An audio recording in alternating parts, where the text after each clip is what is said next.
Good evening. My name is Arnab Roy. It's a pleasure to welcome you to our webinar on clean slate theory in IBC. To take us through this theory and evolution of it, we have with us Mr. Bomi Daruwala, eminent lawyer and partner Vaish Associates, along with Mr. Ajay Vora, senior advocate. I also have with me my co-moderator, Mr. NPS Chawla, associate partner, who I credit for coining the theme of this webinar. Before Mr. Chawla starts with introductions, I would like to request our attendees to keep sending your questions through the questions tab on the Go To control panel. We'll take them at the end. Mr. Chawla, please go ahead. Thank you. Thank you, Arnab. Friends, good evening. Welcome to our today's webinar on clean slate theory. In fact, this idea for webinar came in one of our knowledge updation sessions last Sunday, in fact, and where Mr. Bomi Daruwala himself suggested that why are we restricting this knowledge dissemination to only colleagues in the firm? Why can't we open it for other professionals and friends?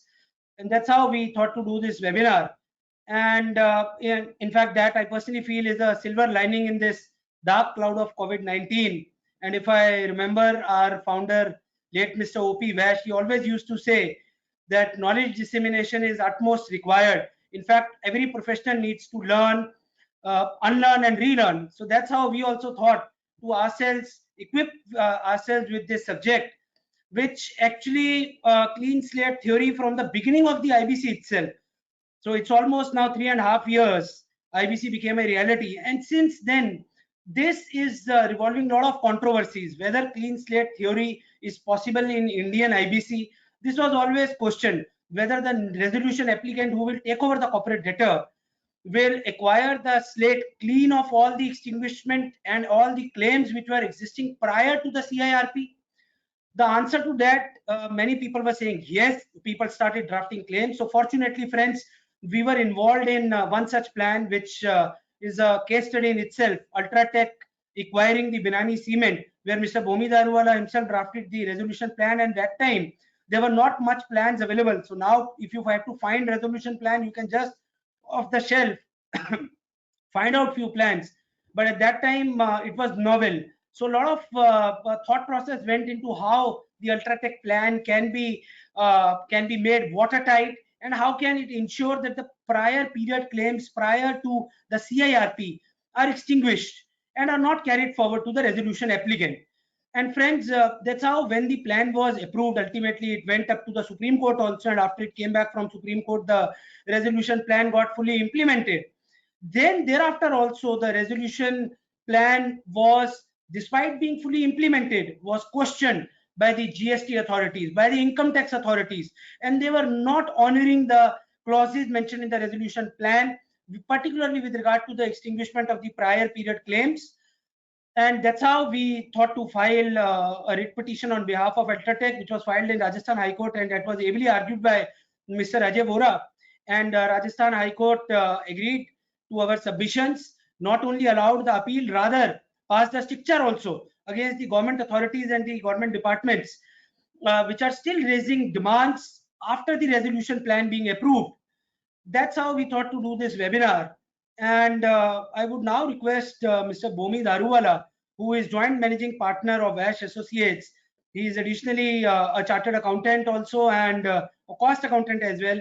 He has credit to his intellect of authoring a book called Handbook on Direct Tax, which has already been published for 25 times. The publications has come.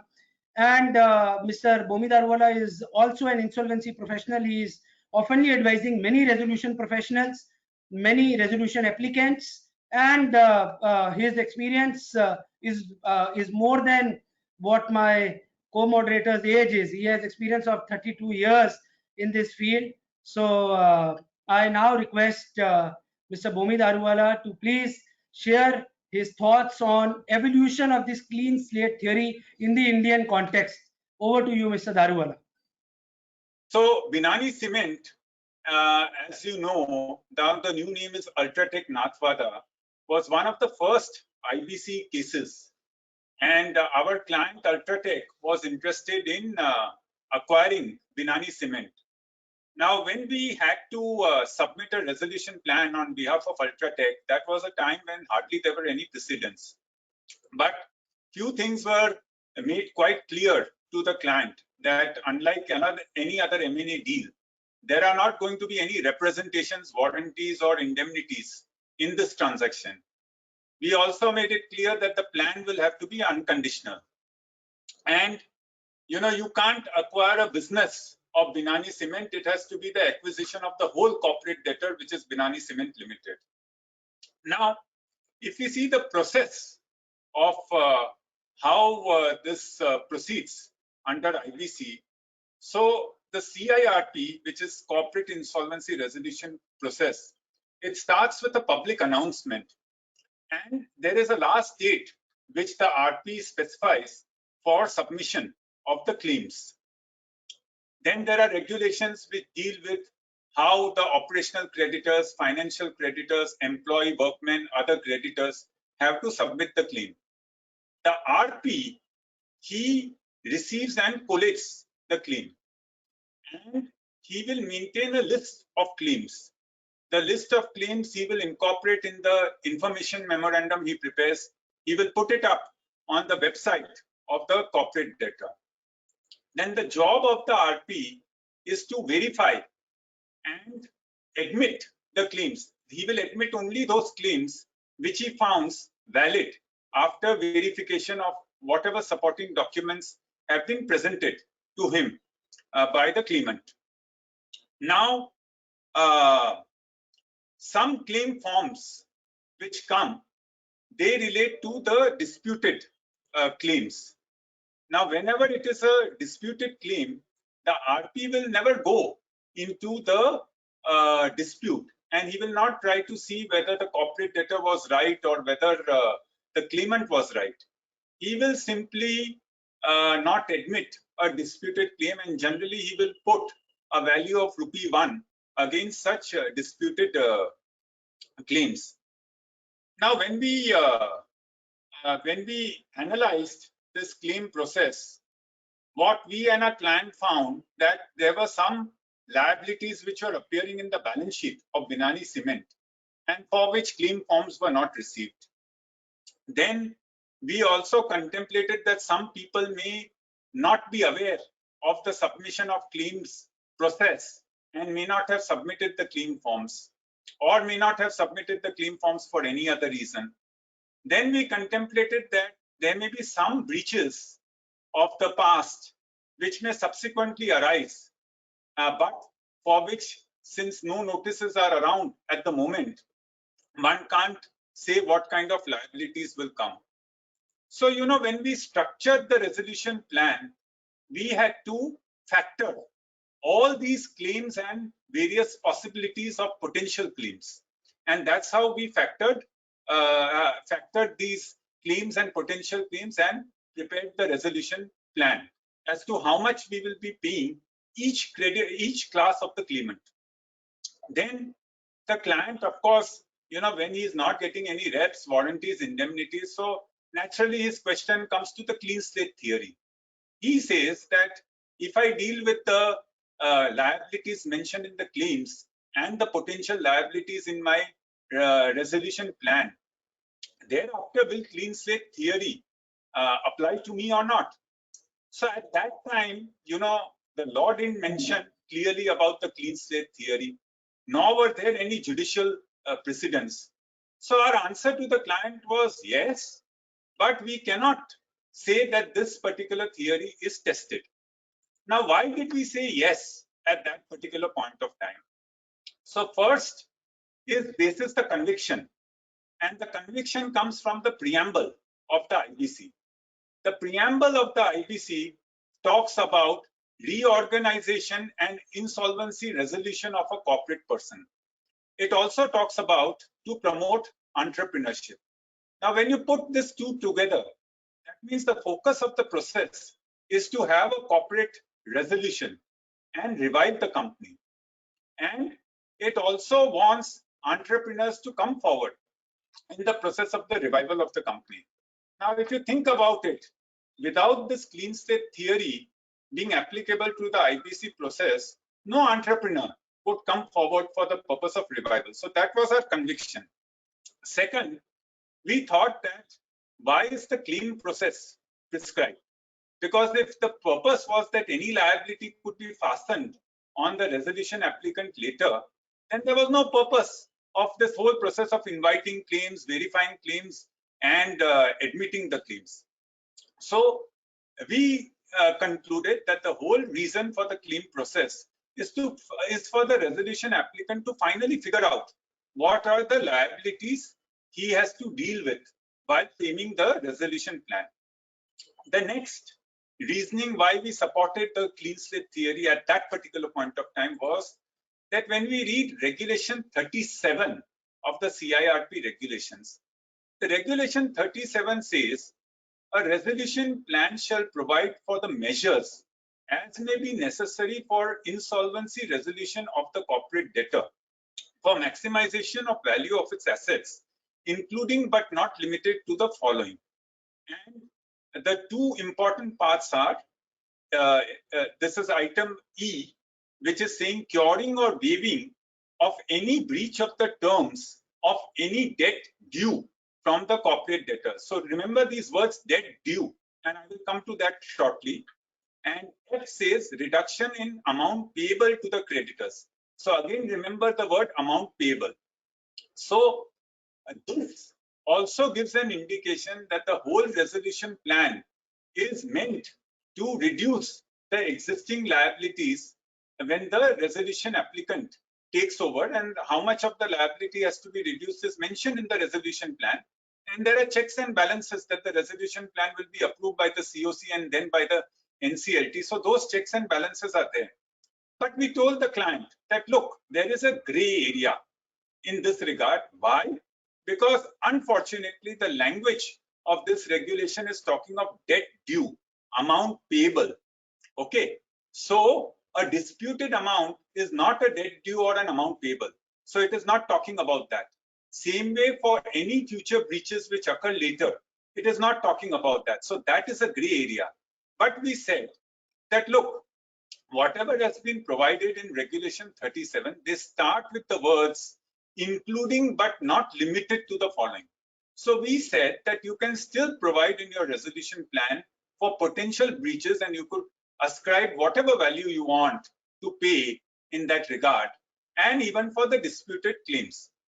Then there were some NCLT judgments which again cast a doubt on the clean slate theory. And I picked up one judgment, and I'll only read one paragraph of that judgment to show what kind of a doubt was emerging in the clean slate theory. So this is a judgment of Allied Distilleries and NCLT Mumbai, and 24 of the judgment, I'm reading it out, and please hear me out carefully. The relief sought under paragraph 18, other reliefs sought from subpoints E to K and U are regarding waiving of liabilities of the corporate debtor. It is directed that only the past liabilities that have crystallized are waived, and no future or contingent liability that has not yet crystallized shall be deemed to be waived off by the order of the tribunal. So basically, this again casts a doubt that for crystallized liabilities, you could have a waiver, but not for disputed liabilities or uncrystallized liabilities. Then I have picked up one more judgment, which is Tata Steel BSL Limited versus Varsha, and this was decided by order of 2019 by the Nagpur bench of the Bombay High Court. Now, why have I picked up this judgment? Because I picked up this judgment because here the intent of the resolution applicant in the resolution plan was not to pay to the disputed operational creditors, but see how the case unfolded. And this is very interesting. So there was an operational creditor. As you know, Tata BSL Limited was the resolution applicant for Bhushan Steel. And in its mind, you know, it wanted to pay disputed operational creditors no amount. But Varsha was one of the operational creditors who had filed a summary suit way back in 2011. And that summary suit was pending even at the time when the CIRP process started. So after the CIRP process ended and Tatas were declared as the successful resolution applicants, their plan was accepted. At that particular point of time, Tata's moved to the civil court where the suit was pending, saying that this suit be dismissed. And because there is no amount now payable to Varsha. But Varsha contended that no, the suit should be proceeded with, because according to them, as per the resolution plan, they were to get some amount. Now, the trial court, it found merit in the contentions of Varsha and accepted that the suit of Varsha should go on because whatever claim is ultimately decided in the suit will have to be then met out of the funds which have been allocated for the operational creditors under the resolution plan. Since the trial court decided to proceed with the suit, what Tatas did, they filed a writ in the Bombay High Court Nagpur bench, and there they said, you know, as per our resolution plan, the Varsha, its suit cannot be proceeded with, and it's a disputed creditor, and hence it should not get any amount. Now, the operational creditor was smart. Varsha said that, look, I am not challenging the resolution plan. I want to go as per the resolution plan. And my interpretation of the resolution plan is that I have to get something under the resolution plan subject to crystallization of my liabilities. So essentially the dispute was then the interpretation of resolution plan as to whether what Tatas is saying is correct or whether Varsha is saying is correct. Now, to understand the nuances, I may be reading out few paragraphs of the judgment so that you have to understand that clean slate theory can only work if it is supported by the resolution plan. If the resolution plan is not supporting the clean slate theory, it will not work. So now let's see the particular provisions of the resolution plan. Now, the judgment says that there were list of claims in the resolution plan, and the claim of Varsha was also mentioned in the list of claims. And the way it read was, claims are subject to disputes pending before various authorities and have been admitted marked as verified with notional amount of ₹1, and the liability is subject to outcome of ongoing proceedings.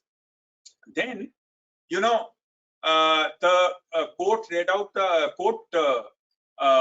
looked into the other provisions of the resolution plan. So the other provisions said that the aggregate amount which has to be paid to the operational creditors is 1,200 crores, and they defined this payment as operational creditors settlement amount. Then it further said that in relation to claims from operational creditors relating to matters under verification by the RP, the full amount of claim shall be deemed to be owed and due as on the insolvency commencement date, liquidation value of which is nil, and therefore no amount is payable in relation to them. Okay. Then this is the crucial part, and I think this is one of the parts which swung the judgment in Varsha's favor. So this is the part which said treatment of claims by operational creditors on matters which are sub judice, and they listed out annexures of matters which are sub judice, and one of the matters which was listed as sub judice was that of Varsha. So they defined this category of claims as sub judice claims. And the relevant portion of the resolution plan says, and please pay attention to this, this is very important. Each such sub judice claim is a claim and debt, and therefore the full amount of such sub judice claims shall be deemed to be owed and due as of the insolvency commencement date, the liquidation value of which is nil, and therefore no amount is payable in relation thereto other than payment of the operational creditor's settlement amount as set out herein. Now they stressed on this particular point. Then there is another one, a clause which says that no operational creditor shall be entitled to take, initiate or continue any steps or proceedings against the company or the assets. And then there was a category called extinguishment of claims. And then they said all obligations, claims and liabilities other than set out in annexures XYZ, they stand extinguished. Now, other than set out in annexures, Varsha's claim was listed in that annexure. So the court held that if you see this extinguishment clause, there, when they said that all claims get extinguished, they put other than those mentioned in the annexure, and Varsha's claim was in the annexure. Same way, you know, even this sub judice claims clause is not fully saying that it is nil. It is saying other than payment of the operational creditor's settlement amount.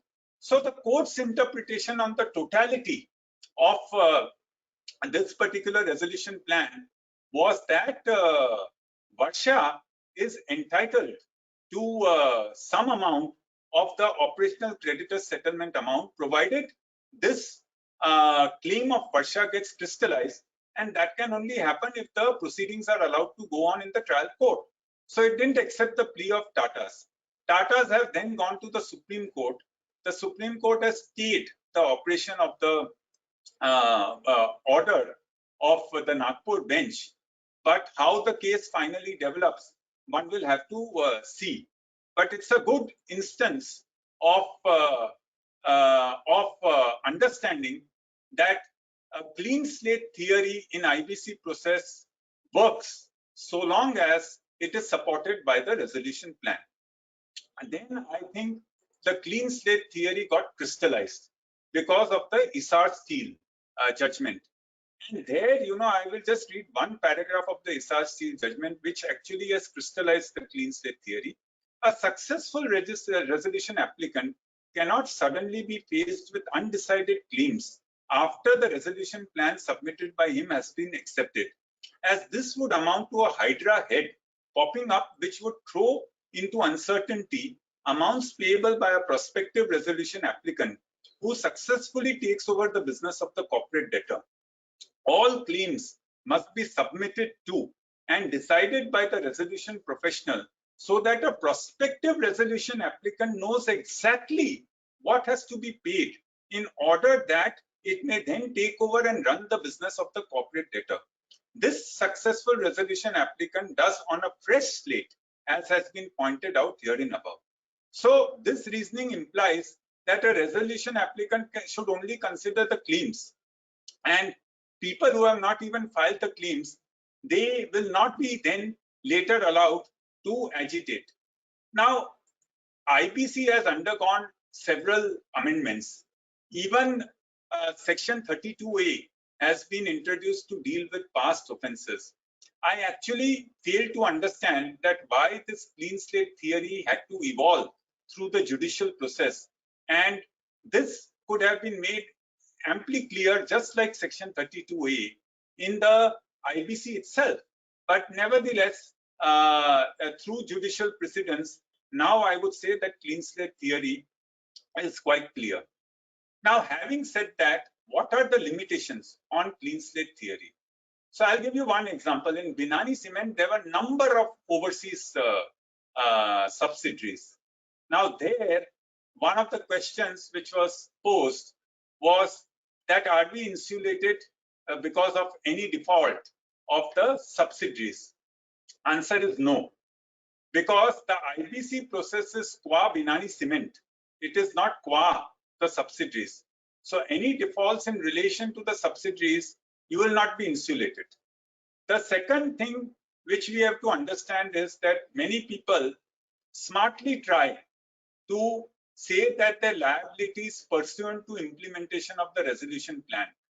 So for example, when you pay a lower amount, you get a certain write-off of financial creditors and certain write-off of operational creditors. You are issued shares at par value. Now, all these scenarios, if at all they result in the stamp duty liability or income tax liability, you can't apply the clean slate theory to that. clean slate theory applies only to the past CIRP, pre-CIRP period liabilities. So with this, I end my presentation, and I would now request Mr. Vora to explain the nuances of the landmark judgment which he argued in the case of Binani Cement, now called Ultratech Nathwada. Thank you. Thank you, Mr. Daruwala, for sharing your views about the evolution of clean state theory. And as rightly pointed out by Mr. Daruwala, this concept is still now acknowledged already by judiciary also, but still we would like to see what is the judicial perspective which is evolving in the country, and Mr. Vora himself arguing this matter. Mr. Ajay Vora, before being designated as a senior advocate, was managing partner of Vash Associates, and he has been handling and arguing many landmark tax judgment and other commercial matters also. He has 37 years of experience in handling commercial and tax matters. And Mr. Ajay Vora, apart from being a lawyer, he is also a chartered accountant, and that's how it added to his practical side of knowledge. And I would now request Mr. Vora to particularly share his experience of handling this and defending this clean slate theory, particularly before Rajasthan High Court in the matter of Ultratech. Over to you, Mr. Vora. Thank you, MPS. I'll take off from where my colleague Bomi left. This IBC, I think, is an evolving jurisprudence. The legislation also did not possibly envisage and visualize all kinds of situations that can arise in practical life. And therefore, you have spate of amendments that are happening from time to time in order to refine, in order to beef up the provisions of the IBC. That apart, courts have over time also been evolving the spirit and ethos of the IBC, having regard to the amendments made from time to time, having regard to the developing jurisprudence handed out by the superior forums, again, in different matters. So if we look at the preamble of the IBC, which Bomi alluded to, I think I will also add one more aspect, which is alteration in the priority of government dues. So the ethos and spirit of IBC is for government to make a sacrifice in order to revive the business and in order to ensure that the financial creditors are given their dues in preference to, let us say, government dues or dues of other operational creditors. So that's the spirit behind IBC, and therefore government, which includes the various statutory authorities, the tax department, the income tax or the indirect tax department, they are obliged and they are required to take a hit and sacrifice whatever is due to them in order that the business could revive, and over a period of time the business could contribute to the exchequer in the form of indirect taxes, direct taxes, as also retaining employment of the personnel who are employed in this distressed corporate debtor. So having said that, I think Bomi explained to you the relevance of the resolution plan and how tightly the resolution plan needs to be drafted in order that there is no hidden agenda or hidden liability that ultimately surfaces after the plan is approved and after the successful resolution applicant has taken over the reins of the corporate debtor. So if we look at the Ultratech matter, in the Ultratech judgment, I think what was important is that the RP put out the information memorandum in terms of section 29 of the IBC and also in terms of regulation 36. Now that information memorandum had before it the details of the liabilities, and I will very quickly refer to these liabilities that were before the RP.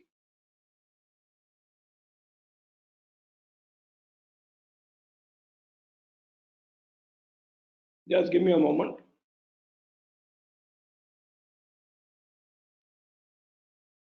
The RP and put out these details of operational creditors, which was provided in the information memorandum and the virtual data room. And these included verified / admitted liabilities towards operational creditors. Now, with respect to the large amount of liabilities that were for which claims were put out by in this particular case by the various indirect tax departments, including the state government of Rajasthan, the RP admitted the claim at a fractional amount. So as against a total liability of some 1,000 odd crores, the RP admitted the liability and verified the claims only up to 177 crores. Then there were additional liabilities towards operational creditors. There were contingent liabilities which were not admitted and verified by the RP. So against additional liabilities and contingent liabilities, an amount of rupees nil was shown in the information memorandum. So on that basis, Ultratech made its bid to for taking over the stressed corporate debtor, and it involved an outlay of 177 crores against a total liability of 1,073 crores. So this was part of the information memorandum put out by the RP.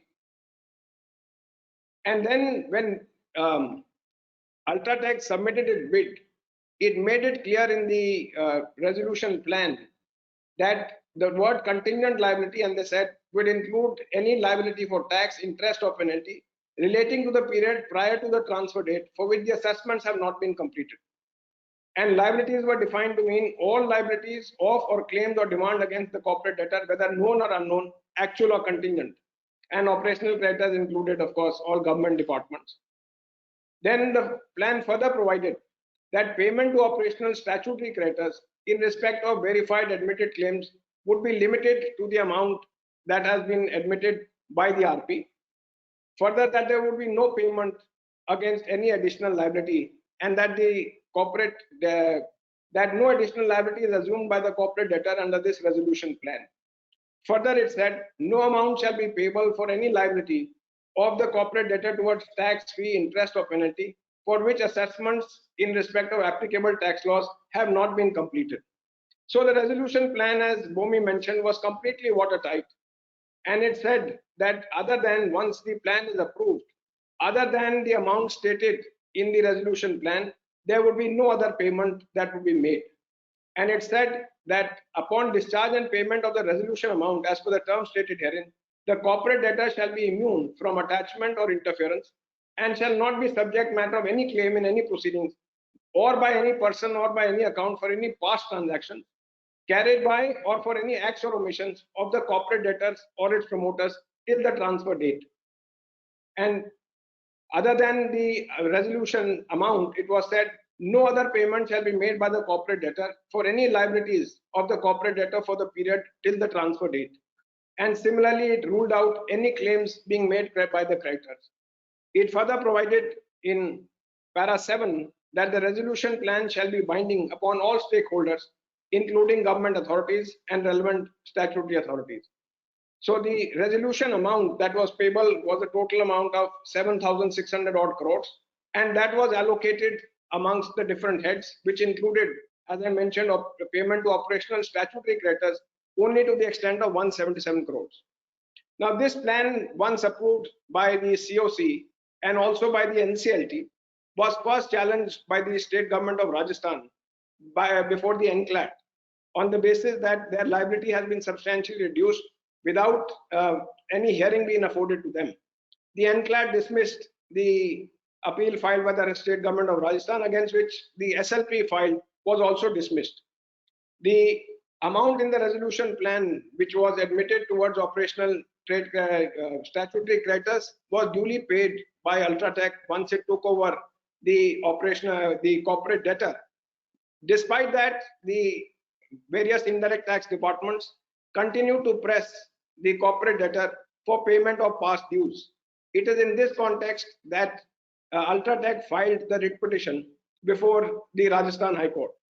Now, while the writ petition was pending, the various indirect tax departments also filed an SLP before the Supreme Court, claiming that their liabilities could not have been extinguished to the in excess of 177 crores without even affording them an opportunity of hearing, and therefore the RP had acted improperly in not appreciating that they had substantial claims to the extent of 1,000 odd crores. The SLP of the Excise Department was also dismissed by the Supreme Court. Now, this is where the matter stood when it came up before the Honorable Rajasthan High Court on a writ petition filed by Ultratech to quash the pending notices that have been issued by the various indirect tax departments and the steps taken to coerce or realize this outstanding demand.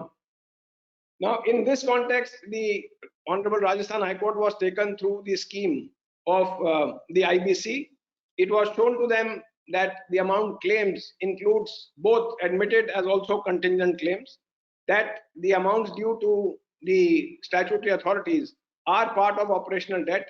Such statutory authorities are operational creditors, and the intent behind the IBC is in order to ensure the revival of the company, and not that the operational creditors, including the government, should insist on recovery of the amounts due to them, which might push the company into litigation.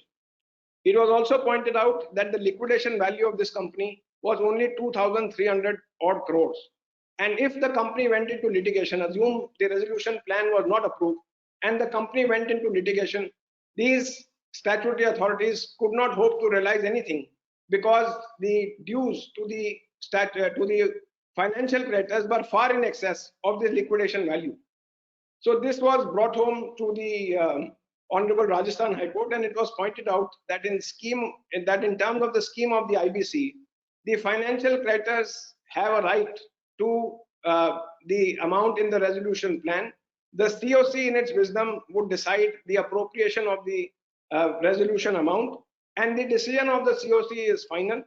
Even the NCLT cannot sit in judgment over the wisdom of the COC so long as the COC has properly applied its mind. So, having taken the view that only an amount of 177 odd crores is payable to the statutory creditors, to the statutory authorities, out of the resolution amount of 7,600 odd crores, the Honorable Rajasthan High Court was also shown the fact that in terms of the provisions of the code, if you look at section 53, in the event of liquidation, only in the event of liquidation would the operational creditors, including the statutory authorities, have priority in terms of repayment of their dues. But in a case where the company is revived, where the company is taken over, and there is a successful resolution plan that is approved, then in that situation, the operational creditors take a back seat, and the financial creditors have the first right over the resolution amount. It was also submitted that, having regard to the scheme of the IBC, the financial creditors as a class who constitute the COC, they can decide without hearing the government authorities on the appropriation of the resolution amount in case of a successful resolution bid. So ultimately, it was shown to the Honorable Rajasthan High Court that the issue of revival of these distressed assets or a corporate debtor came up before the upper house of the parliament. There were questions that were raised by honorable members of parliament to the Honorable Finance Minister, and the Honorable Finance Minister assured that the government would sacrifice amounts that were due to various statutory authorities in order to ensure revival of the company, and that the government would not press any claims once the company is succeeded by the successful resolution applicant.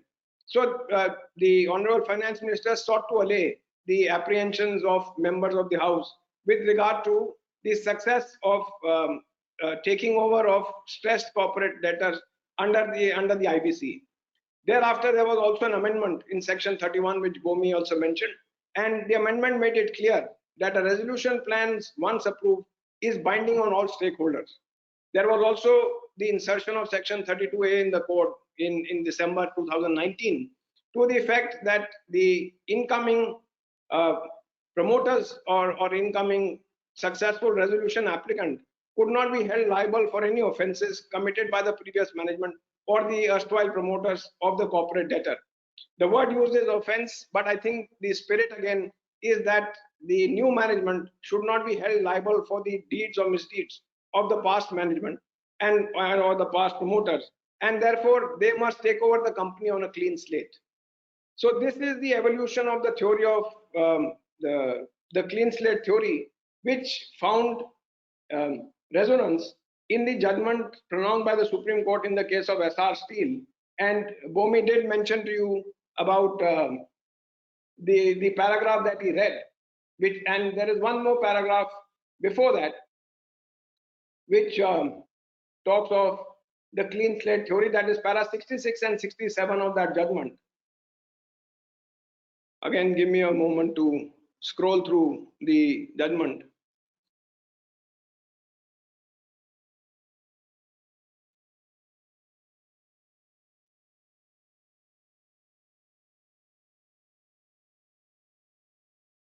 So para 66 says that section 31(1) of the code makes it clear that once a resolution plan is approved by the committee of creditors, it shall be binding on all stakeholders, including guarantors.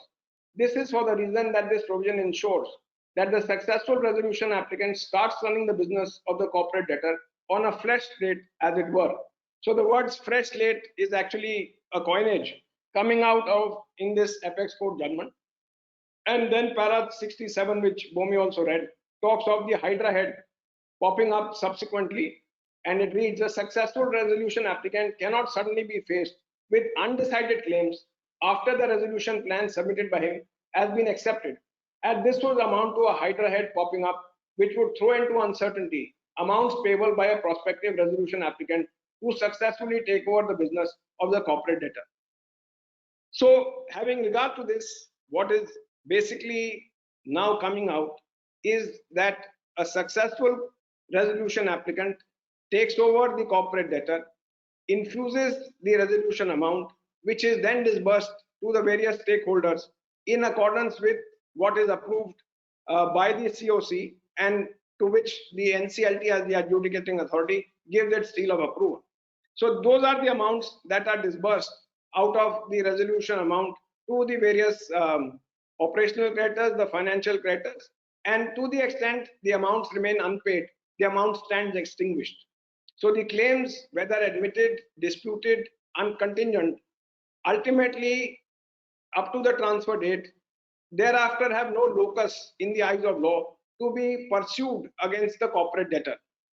So having said that, in Ultratech, ultimately the Rajasthan High Court, when it allowed the writ petition, it said, and I read, considered in light of the ratio of the above judgment and the stance of Honorable the Finance Minister before the upper house of the Parliament, it is clear that the financial creditors have to be given a precedence in the ratio of payments when the resolution plan is being finalized.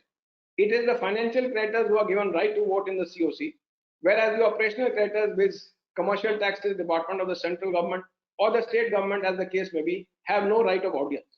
And then they go to the spirit. The purpose of the statute is very clear, that it intends to revive the dying industry by providing an opportunity to a resolution applicant to take over the same and begin the operation on a clean slate. For that purpose, the evaluation of all dues and liabilities as they exist on the date of the finalization of the resolution plan have been left in the exclusive domain of the resolution professional with the approval of the COC. The courts are given an extremely limited power of judicial review into the resolution plan duly approved by the COC. In the case at hand, the situation has proceeded much further. The operational creditors, that is the commercial taxes department, their SLP was dismissed, which has also been taken note of. And then it is said, in addition, I think this is now a stricture passed on the indirect tax department. In addition, that it may be mentioned here that from the two possible situations, one being liquidation and the other being revival, the respondents will gain significantly in the latter, because as per the assessed liquidity value, their dues have been assessed as nil. Whereas as per the resolution plan with revival of the industry at the instance of the resolution applicant, their rights have been secured to the extent of rupees 72 crores or not. This is just one of the departments. It may be emphasized here that the amount of 72 crores assessed by the resolution professional in favor of the respondent GST department has already been deposited by the successful resolution applicant. And therefore, we are of the firm opinion that the respondent will be acting in a totally illegal and arbitrary manner while pressing for demands raised by the notices which are impugned in this petition, and any other demands which they may contemplate for the period prior to the resolution plan being finalized. So ultimately, before concluding, the court makes these observations in the nature of strictures on the government authorities. Before parting, we would like to express our serious reservation on the approach of the concerned officers of the GST in persisting with the demands raised from the petitioner in gross ignorance of the pertinent statement made by Honorable the Finance Minister before the Parliament, referred to Supra, and the amendment brought about in the IBC. We are of the firm view that the authority should have adopted a pragmatic approach and immediately withdrawn the demands rather than indulging in a totally frivolous litigation, thereby unnecessarily adding to the overflowing dockets of cases in the courts. So this is the first judgment of its kind which deals with this particular aspect. Of course, indirect taxes will be very different from income taxes in the sense there will be still some open questions, some unanswered questions that will arise when one looks at income tax demands. But prior to the judgment in Essar Steel and prior to this Ultratech judgment, there have been some judgments from the NCLT, from the High Courts, and the amendments made in the various statutes. For instance, Section 11E of the Central Excise Act provides that the provision of the Act will apply notwithstanding anything inconsistent in the provision of the IBC. And that's because Section 238 of the IBC provides for the overriding effect of the provisions of the IBC over any other law. So we have Section 178 of the Income Tax Act, which talks of liquidation. Again, that is subject to and subservient to the provisions of the IBC, and similarly in the GST Act. Now, I just want to bring out one judgment from the NCLT in the case of Principal Director General of Income Tax versus Synergies Dure Automotive Limited. This is a judgment of March 2019, where the dues of various statutory authorities were crystallized at only 1% of the demands. And the NCLT in that sense held that the Income Tax Department, the Sales Tax Department, and the local authorities are all operational creditors, and it is open to the RP and the COC to resolve their dues at 1% of the crystallized demands. So they sanctioned the scheme, the resolution plan on that basis. Similarly, in another judgment, this is Union Bank of India versus Star Agro Marine Exports. Again, the same view was taken. It was held, and I just quote some pertinent observations. Therefore, for successful implement of the resolution plan as approved by the COC, the resolution applicant and its nominees will take over the management of the company. And if the resolution applicant is saddled with statutory liabilities, then the resolution plan will get frustrated and the company has to face the liquidation under the IBC 2016. Therefore, there must not be any financial obligations other than as provided in the resolution plan to be met by the resolution applicant and the corporate debtor till the resolution plan is implemented in its length and breadth. From the plan approval date, all inquiries, investigation and proceedings, whether civil or criminal, suits, claims, disputes, proceeding in connection with the corporate debtor or affairs of the corporate debtor, pending or threatened, present or future, in relation to any period prior to the plan approval date or arising on account of implementation of this resolution plan shall stand withdrawn and dismissed. So categorical observations made by the NCLT in that particular case, Union Bank of India versus Star Agro Marine Exports. So coming back to the spirit of the IBC and the fact that here is a situation where a resolution applicant submits a bid to take over and revive the corporate debtor. Now, this is very different than an auction sale. You can't equate it to an auction sale. In an auction sale, the corporate debtor takes over, the resolution applicant takes over the corporate debtor on as is where is basis, including any liabilities in relation to the corporate debtor. This is completely different than an auction sale. It is very different from the earlier Sikh Industrial Companies Act 1985, whereby companies could be taken over by another company or another suitor. So this IBC is a new philosophy and has its own separate ethos, its own separate spirit, which has been interpreted by the courts as handing over the corporate debtor to a successful resolution applicant on a clean slate. So in sense meaning that all the liabilities up to the approval date or up to the transfer date stand extinguished with the payment of the resolution amount, which is approved by the adjudicating authority. So with that, friends, I think I come to the end of my presentation on the Ultratech judgment, and we'll be happy to take any questions. I hand you back to NPS. Thank you, sir. Thank you for beautifully explaining the entire arguments which you took before Honorable Rajasthan High Court. We have already received a few questions, and participants are still requested to pose their questions. Mr. Daruwala, the first question which I have received is with regard to Section 31. Section 31 has been amended recently to specifically include that now the resolution plan which is approved is binding on the central government, state government, local authorities also. So in this regard, the question which has come is that is the amendment dated 6th of August under Section 31 by specifically making the plan binding on central government, state government and authorities mere clarificatory in nature? Will it have retrospective effect on resolution plans approved before the amendment was notified? Mr. Daruwala. So my view is that Section 31 earlier also covered all the stakeholders. What the government has done is that by way of a parenthesis, it has included other institutions, which includes basically the government authorities, to make it clear that it's even binding on the government authorities. So from my perspective, it is simply clarificatory, and this particular position applied for all times from the beginning of IBC. Next question is also to Mr. Daruwala. The next question is also with respect to Section 31, incidentally. Do you agree that the Section 31, subsection 1, should have used the word claimants instead of creditors for having the binding effect of plan? Yeah, so in my presentation, I read out the CIRP regulations, which talked of amounts due, amounts payable. So, creditors essentially imply people to whom amounts are due. And because of this confusion, I think the disputes are there. It would have been much better to have included claimants for the purpose of reduction or extinguishment of liabilities, and even for the binding purpose of the resolution plan, because claimants is wider than the creditors, and it includes disputed, undisputed claims, contingent liabilities. So all these are included.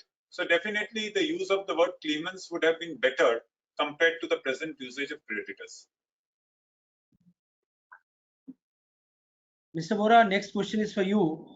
Whether the civil proceedings which were earlier pending against the corporate debtor, particularly with regard to the recovery of damages, recovery of some amount of damages, will automatically become infructuous upon the resolution plan being approved, or what steps would be required by the resolution applicant for abating those proceedings?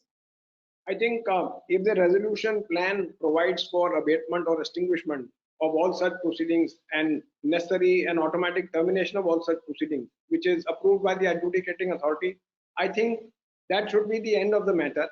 But as you've seen, Bomi referred to in detail the Tata Steel judgment by the Nagpur bench of the Bombay High Court, which has ultimately been stayed by the Supreme Court. There, the proceedings were revived after the moratorium period was over.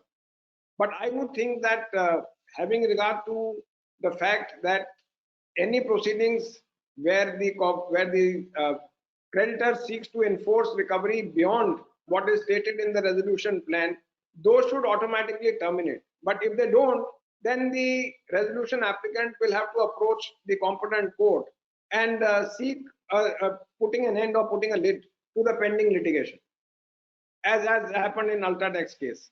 So there, if it's a civil liability, you go to a civil court in order to put an end to a civil suit. Now, in fact, there is Mr. Bora, another question which has actually come from a resolution professional. In fact, I am starting this question from where you left. So, in case the recovery civil suit was filed before a district judge and the plan was approved by the adjudicating authority, thereafter the resolution applicant informed the district judge and the district court, the civil judge, that the plan has already been approved and the prior period claim has been extinguished, specifically in terms of the plan. But still, the civil judge continues and he goes ahead with adjudicating the the civil dispute there. So what is the remedy available with such resolution applicant or the corporate debtor for that matter? I would think that once the resolution plan is approved, I am not too sure whether the NCLT or the NCLAT would have the jurisdiction to sit in judgment over the action of the district court. Having said that, I think the extraordinary remedy in Article 226 of filing a writ petition before the court is always available. So if the district judge seeks to proceed with the pending litigation, it is open to the corporate debtor to take the matter to the High Court, seeking a writ of mandamus to put an end to the pending litigation. Right. Thank you, Mr. Next question is to Mr. Daruwala. If the resolution plan is silent on extinguishment of a particular claim, can it still be said that the said claim is extinguished in terms of the generic clauses in the resolution plan, or is it required to specifically mention each and every claim anticipated while drafting the resolution plan? See, I think certain basic principles need to be followed while drafting the resolution plan. According to me, there are two types of potential liabilities and the liabilities which are known. So for the liabilities which are known and which are reflected in form of claims, whether they are crystallized liabilities or whether they are disputed liabilities, according to me, they should be specifically dealt with in the resolution plan. Now, as I mentioned in my presentation, that there could be some other liabilities. Some people may not have filed claims or some unknown liabilities. So they become potential liabilities, and yes, there is a generic clause which extinguishes these liabilities. So a generic clause can extinguish all the potential liabilities which have not been dealt with at other places in the resolution plan. I think if I may supplement what Bhumi said, you see, there are some matters pending before the Delhi High Court, where the Income Tax Department is seeking to proceed with recovery of demand notices raised against the corporate debtor for period prior to the approval date or the transfer date. Now, clearly, according to the tax department, this was the view taken by the department prior to the SRC judgment, and we will have to see how the High Court deals with it. There, the department's view is that their claim is not extinguished. Assuming that this claim was not part of the claim submitted to the RP and the assessment has been completed subsequently, will that automatically extinguish is the question. So I think if I may illustrate this point, while your indirect tax dues are date specific, in the Income Tax Act we have an assessment for an assessment year, which is 1st of April, relevant to a financial year, which is 1st of April to 31st March. Now assume your approval date is 31st July of a particular year. What happens to liabilities up to 30th of July? Or what happens to liabilities post 31st July? Or let us say there are past assessments which are completed post the approval of the resolution plan. Or there is, let us say, a reopening of past assessments. Now, these, according to me, in the income tax context are open questions. The Delhi High Court, in a case where the department had filed an appeal against the order of the tribunal in the case of Monat Ispat, and that was one of the corporate debtors which has undergone successful resolution. There, the department had filed appeal against the order of the tribunal which had deleted the addition made. Now, as a consequence, the demand would have revived if the appeal of the department was accepted by the High Court. So the High Court dismissed the appeal. That was during the moratorium period. The High Court dismissed the appeal with liberty to the department to revive the matter in case the resolution does not go through. The department challenged that proceeding before the Supreme Court in an SLP, which dismissed the SLP.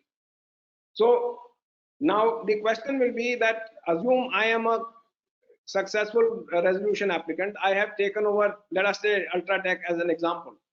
Now there are some past assessments which are pending in appeal at my instance, and I am seeking to prosecute those appeals because there'll be a refund of taxes or my losses will go up. In either situation, I get the benefit of the losses for the succeeding period. Now, can you say that those proceedings must also automatically terminate? My view is, on a harmonious construction, while the assessee or the successful resolution applicant can pursue the past litigation which results in a benefit to that corporate debtor, any litigation which has the effect of enhancing your liability more than the resolution amount or more than the claim, that cannot be allowed to be proceeded with. This is just a view. I have sought to reconcile these two kind of situations where there are appeals being pursued and prosecuted by the assessee for his own benefit, and there are some appeals filed by the tax department seeking to enhance the demand recoverable or seeking to reduce the losses that are available for carry forward. So therefore, emanating out of this will be the question, when the corporate debtor claims benefit of past losses, what is the quantum of past losses? Should it be the amount frozen on the transfer date, or will it be the amount enhanced subsequently as a result of successful prosecution of pending appeals by the assessee? Again, there are no answers. On pure logic, one is moving ahead on this basis. Thank you, Mr. Vora. Next question is also to Mr. Daruvala. Does the approval of a resolution plan with a clean slate also preclude third parties from claiming set-off or from taking the defense of contributory negligence or failure to mitigate damages in proceedings filed against them by the corporate debtor? So see, we are talking of a situation where a person is a creditor and a debtor.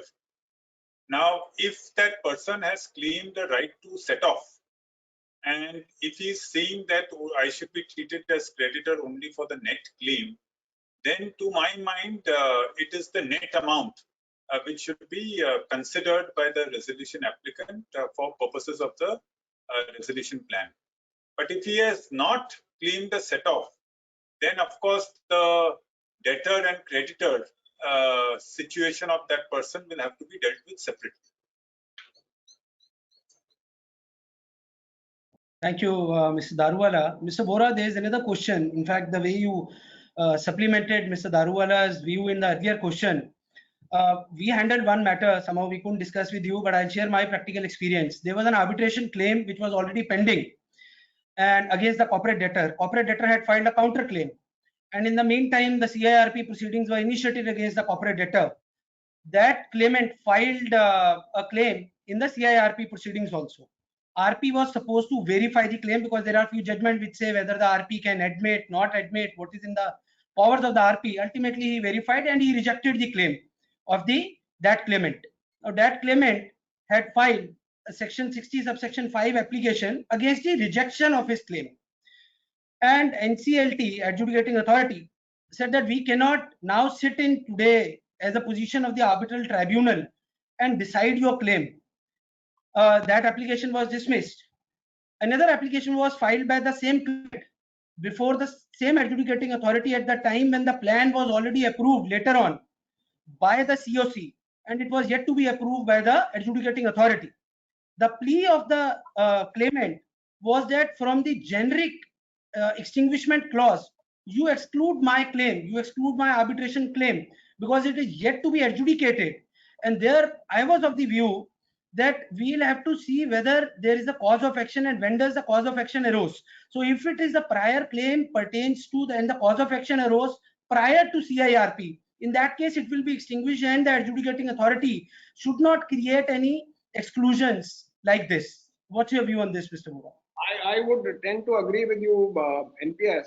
If you look at the definition of claims in section 3.6 of the IBC, and I'm just wanting to read that, claim means a right to payment whether or not such right is reduced to judgment, fixed, disputed, undisputed, legal, equitable, secured or unsecured, and B, right to remedy for breach of contract under any law for the timing in force if such breach gives rise to a right to payment, whether or not such right is reduced to judgment, fixed, matured, unmatured, disputed, undisputed, secured or unsecured.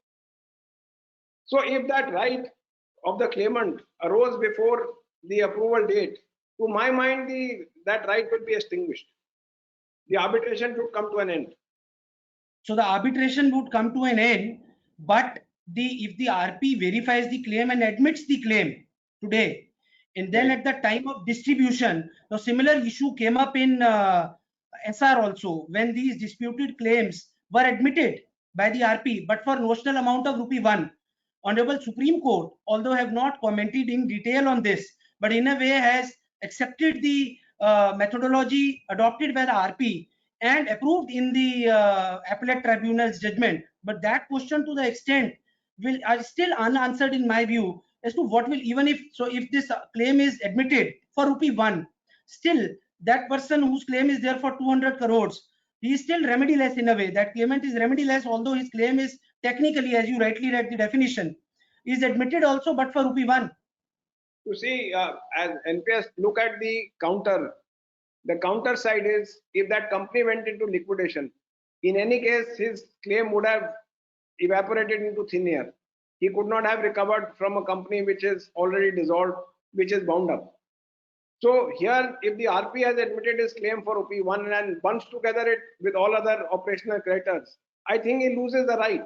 It's an unfortunate circumstance, but that's the situation in law. Mr. Daruwala, you'd like to supplement?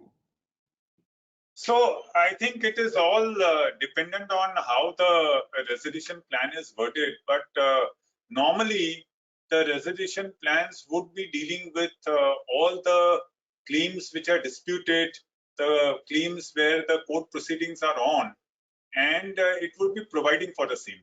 So some resolution plans say that they stand extinguished and nil amount is payable. Some resolution and plans allocate a certain amount, but then they say that we will wait for crystallization of liabilities for a particular period, and after whatever is decided up to that period, we'll get so much amount which we have allocated for such. So it really also depends on the wordings of the resolution plan. And I would add, NPS, that I think there's a huge duty on the RP that when he sets out the information memorandum, he must put into the public domain all disclosures about material litigation which are pending as on the date. So therefore, the resolution applicant can take stock of the pending litigation, take stock of the likelihood of success or otherwise, and make a resolution bid on that basis. Right, So right, Mr. Vora. Yes. That's in fact included in terms of the code that's required to be included by the RP in the information memorandum. Mr. Vora, the practical side of it, like you said, in section 53, that claimant may otherwise also not get anything. We have our next question for Mr. Daruwala. And in fact, I personally handled this issue, which is very, very interesting. And I thought somebody has raised this question. We must ask this. This clean slate, Mr. Daruwala, we have been talking about in the proceedings of CIRP.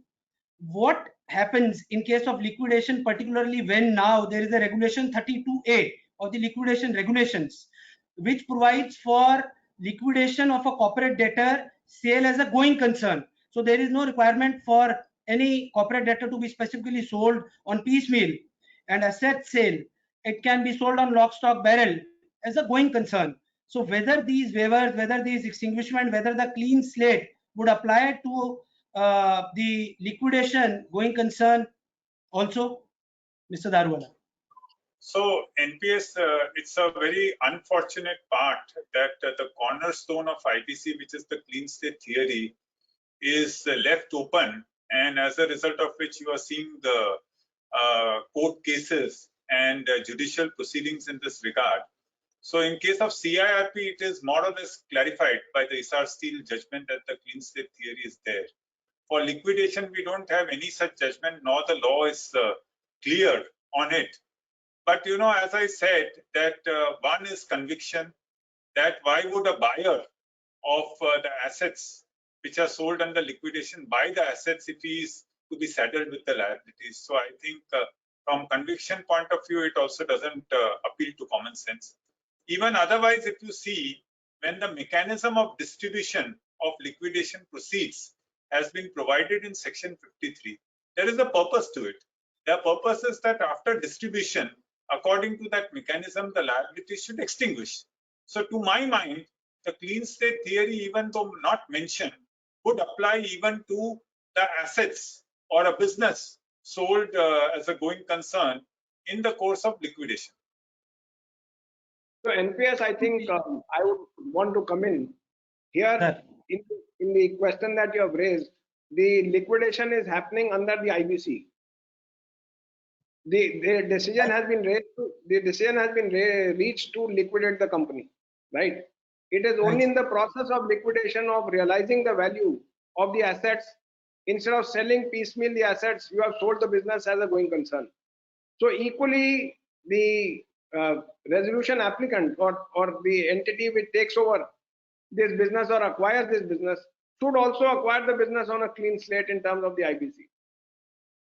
Absolutely. In fact, the problem which we faced was when we had to explain to the adjudicating authority as to why we are required to get this specific order by the adjudicating authority, because there is no resolution plan. So in case of a liquidation as a going concern, there is no resolution plan which is required to be drafted. It's like public auction, online bidding is done, and whoever is the successful bidder will pay the amount within 2-3 days, whatever time is stipulated. So we have to go to the adjudicating authority to get an order, to explain to them that there is no resolution plan here, and we need some order so that it is put to rest. Otherwise, it will be honking on our head.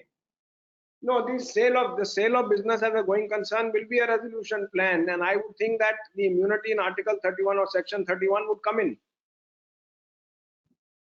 So that's what we had drawn, that liquidation, although the phase changes, the chapter changes in the code, still liquidation of that the going government concern is nothing but a resolution plan. Yeah, I Please. think a point is well taken. The clarity should be brought out in the legislation itself, rather than Absolutely. leaving it to the courts to decide. Yeah. Absolutely. That's it. Thank you, Mr. Vora. Next question is to Mr. Daruwala. It's about Section 32A, which provides for immunity. Does Section 32A extinguish liability of corporate debtor for offences committed overseas, which are subject to foreign criminal justice system? So Section 1 of the IBC, it clearly says that it applies to India. Okay, one of the subsections in Section 1. Now, IBC does not have extraterritorial jurisdiction. Okay, if you see the Indian Penal Code, in contrast, the Indian Penal Code has extraterritorial jurisdiction. So from my perspective, any offenses which are done overseas, or if there is any litigation which is going on overseas, that will not get automatically extinguished because of the resolution plan. Unfortunately, you need to have an agreement amongst countries as to how they should deal with that situation. That kind of an agreement has not come into place, and hence present view is that IBC will only apply, or the extinguishment of offences under Section 32, as per your specific question, will only apply to matters relating to India. Any offences covered overseas will continue as they are. I think NPS, I will take over your role and put a question to Mr. Daruwala if he permits. What about dues to an overseas branch of State Bank of India? So see, the dues to overseas branch of State Bank of India, it's a financial creditor, and the financial creditor will be dealt with by the resolution plan. But assume for a moment that the contract of State Bank of India, overseas branch of State Bank of India, is mentioning that it is governed by a foreign law and foreign court.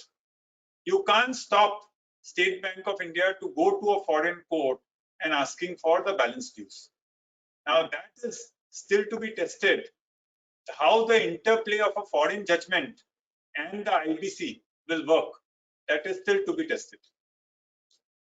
Thank you, Mr. Daruwala. Mr. Vora, we have received another question with regard to 32A, which is the immunity. That can an authority like SEBI impose penalty for past default committed by the corporate debtor, the investigation of which started post the implementation of the resolution plan? No, I think NPS, according to me, it is not a question of when the investigation has started. It is a question when the offense was committed.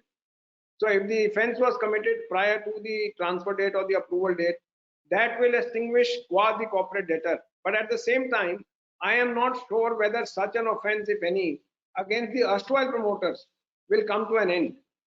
I think SEBI, that's my understanding, SEBI would be free to proceed against the erstwhile promoters. Absolutely, absolutely. Against the promoters, there will be no immunity. 32A provides for immunity with regard to the corporate debtor in subsection 1 of 32A, and with regard to the assets in 32A subsection 2. You're right, absolutely right, Mr. Vora. In fact, it again boils down to cause. So when that offense took place and when the cause arose. Mr. Daruwala, we have again received another question with regard to 32A, which is whether financial liability which are not known to resolution applicant arising out of the criminal litigations, whether specifically identified under the plan or not, against the corporate debtor would get extinguished? Although you have answered it earlier, maybe. Yeah, as per section 31, it is not dependent upon identification, or it is not dependent upon the knowledge of the resolution applicant.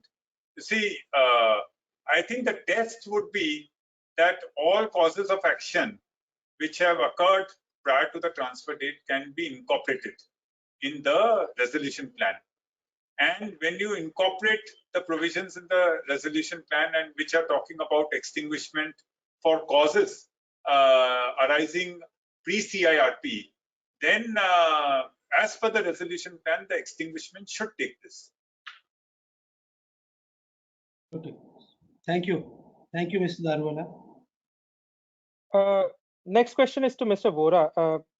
Mr. Vora, resolution plan binds who all? Will claimants who have not filed claims during the CIRP process forego their right of claiming it later? To my mind, the answer is yes. A, the claimants have been negligent in making their claim, and B, the claims are relating to the period prior to the transfer date. For either of the reasons, or for cumulatively for both the reasons, the claims must fail. Yes, you can't sleep on your rights, basically. In fact, this is already upheld now by Honorable Supreme Court also in the SR Seal judgment.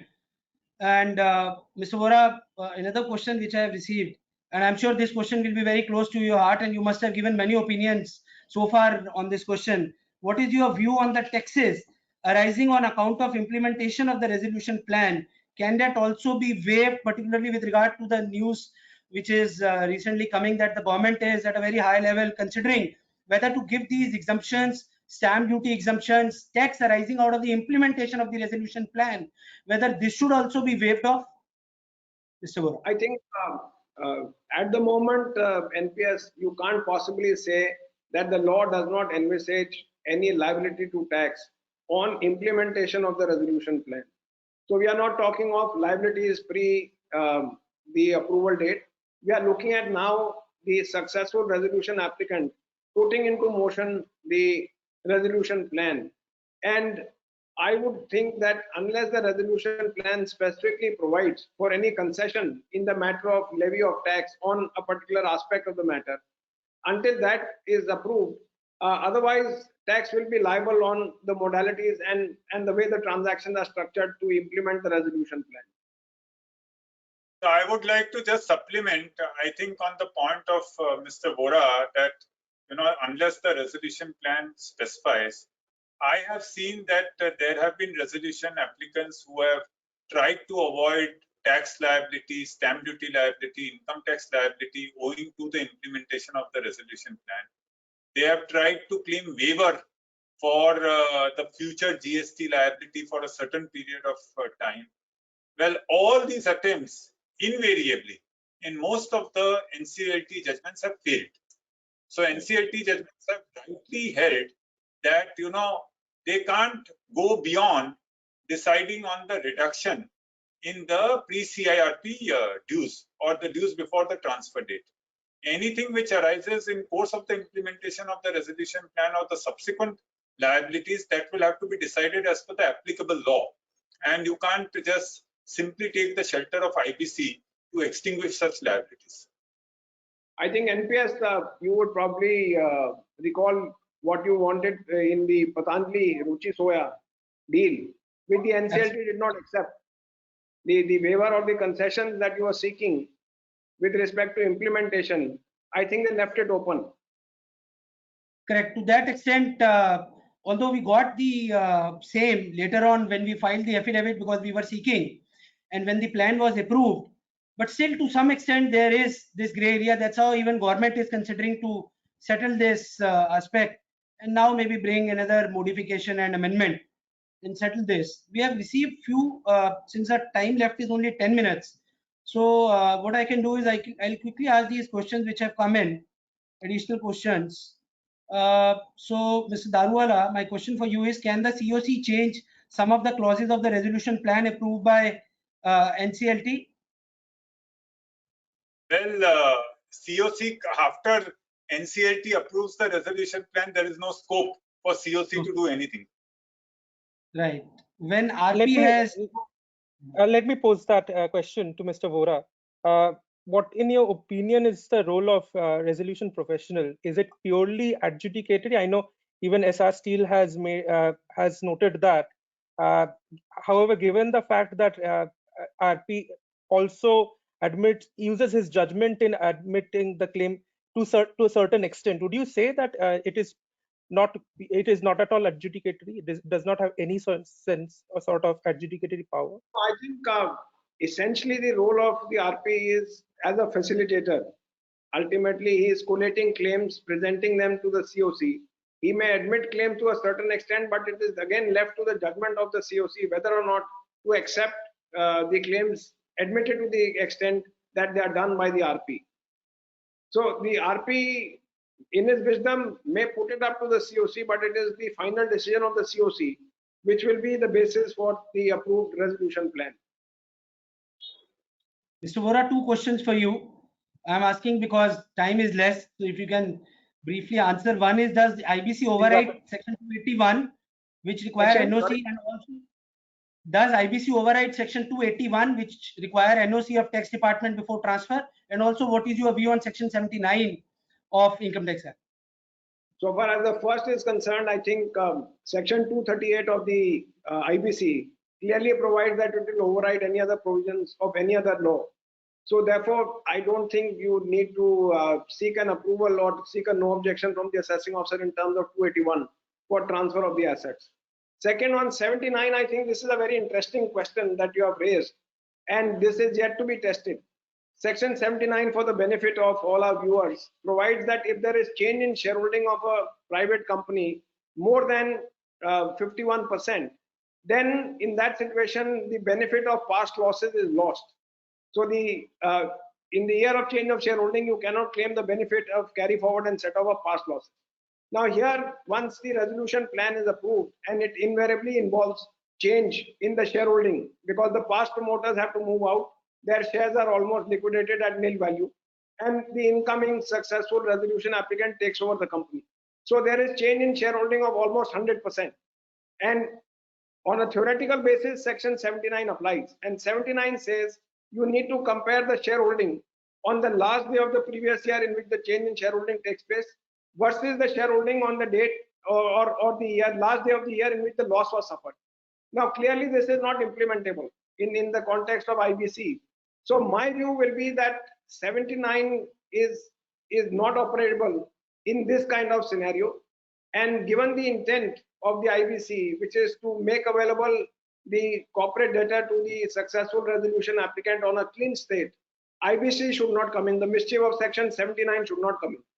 And then when you look at future years, the question will be, do you again make a comparison of the shareholding of a future year with the year in which the loss was suffered, or the year in which the successful resolution applicant came in?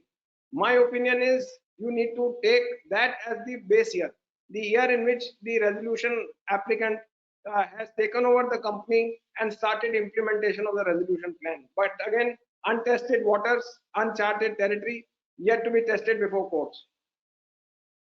Thank you, Mr. Vora. Mr. Daruwala, we have received one question. In case of assets of corporate debtor being formed from money siphoned off and recovery proceedings under PMLA has started, whether the resolution applicant will be given clean slate with respect to such assets of corporate debtor? So this is what section 32A is about. So section 32A says that all the past offences will not affect the new person who comes in. Right. Two questions, Mr. Daruwala, we have received with regard to voluntary liquidation. If the time is left, we'll deal. This is a little outside the topic.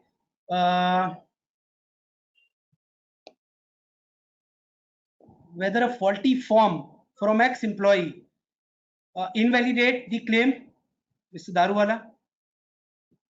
So, well, if there is a faulty form and if it is not admitted by the liquidator, then naturally his claim will not be considered. Now, if he wants to agitate on the non-acceptance of his claim, then there is a process in the IBC to agitate it.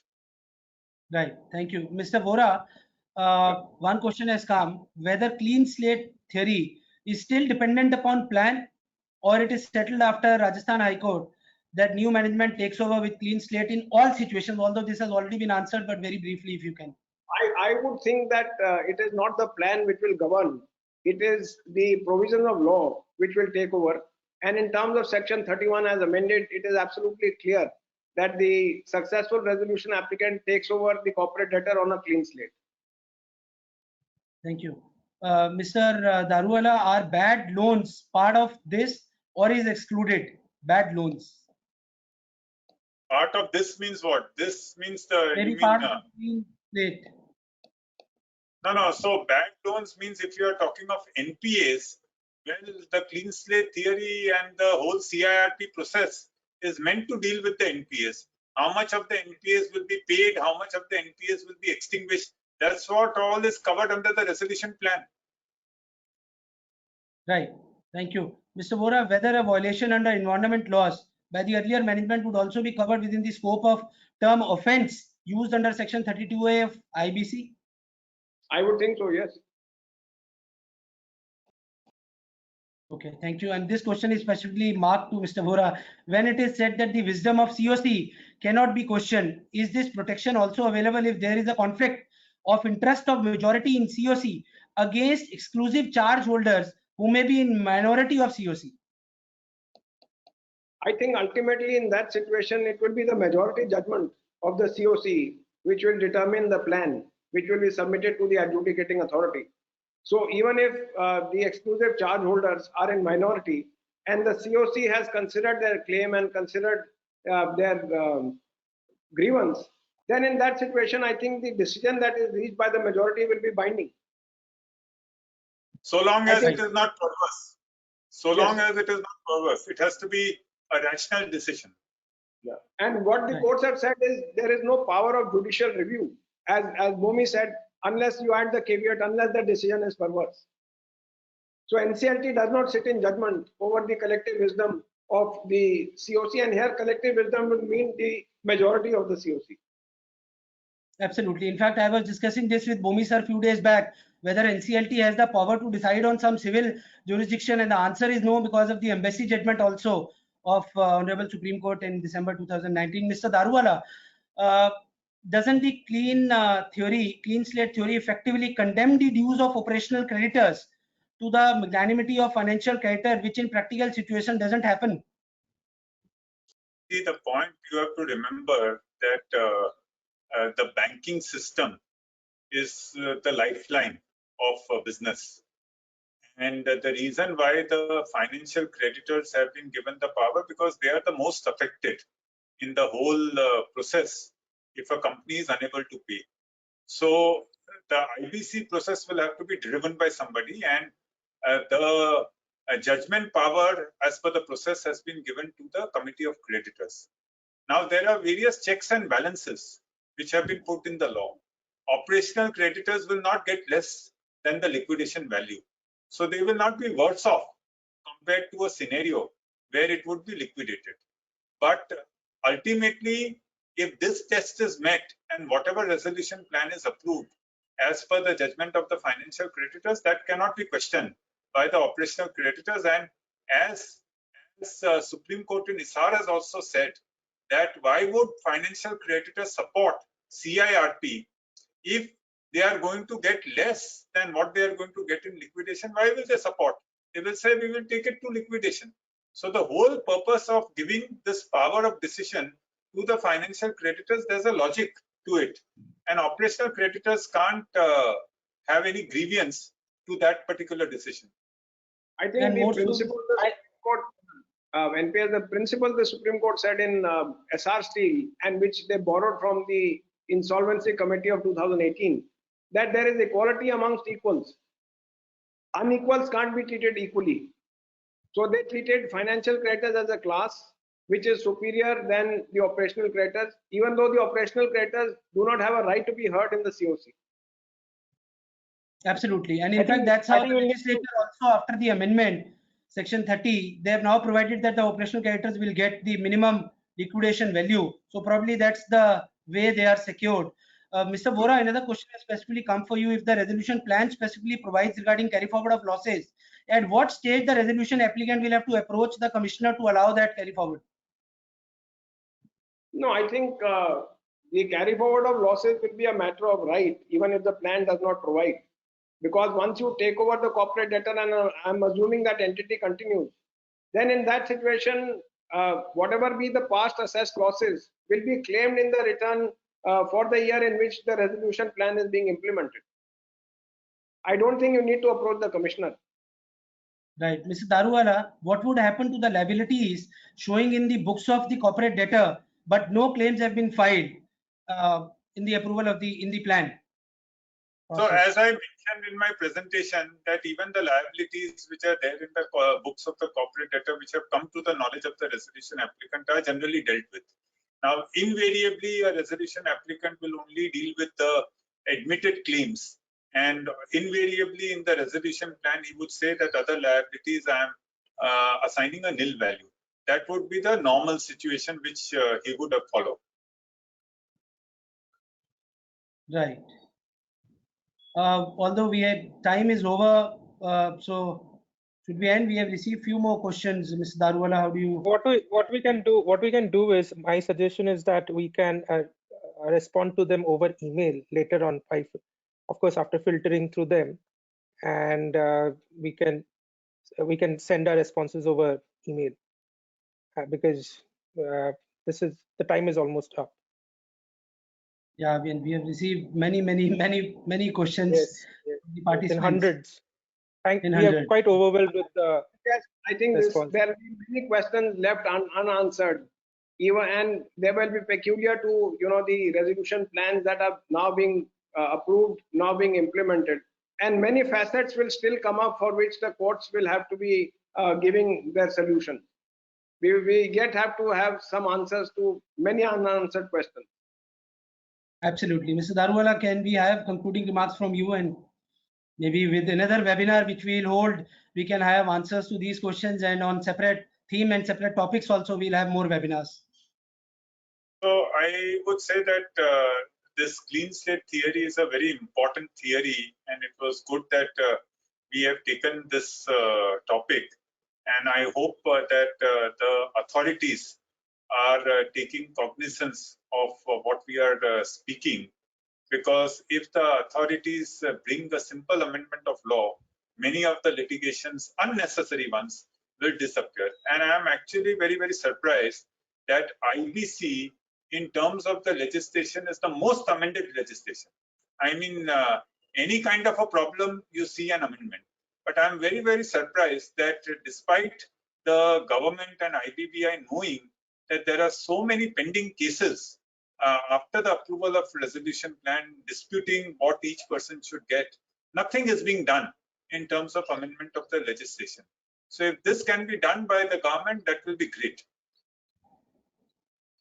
Great, sir. The last question which I can see, and then I'm handing over to Arnab, is that, sir, this presentation was technically very strong. Please conduct one more for giving answers to the questions left and more clarity. I think NPS, before you end, I have received a comment from one of my colleagues. He has referred to the amendment in section 79 of the Income Tax Act. That amendment does not take care of the query that we are raising. That amendment is there. but it does not answer the particular issue that has been brought in the question that you raised to me. Right. Thank you for clarifying. Right. Thank you, Mr. Vora, and thank you, Mr. Daruwala, for addressing these questions. We hope to come back to you soon with another webinar on the field of insolvency laws or some other laws. We have a diverse team which deals with multifaceted areas of laws, and we hope to bring to you new topics. As far as your questions are concerned, we will definitely filter through them and try to respond to you over emails. Please let us know what your feedbacks were with respect to this webinar. We look forward to them. Thank you so much. Thank you. Thank you. Thank you.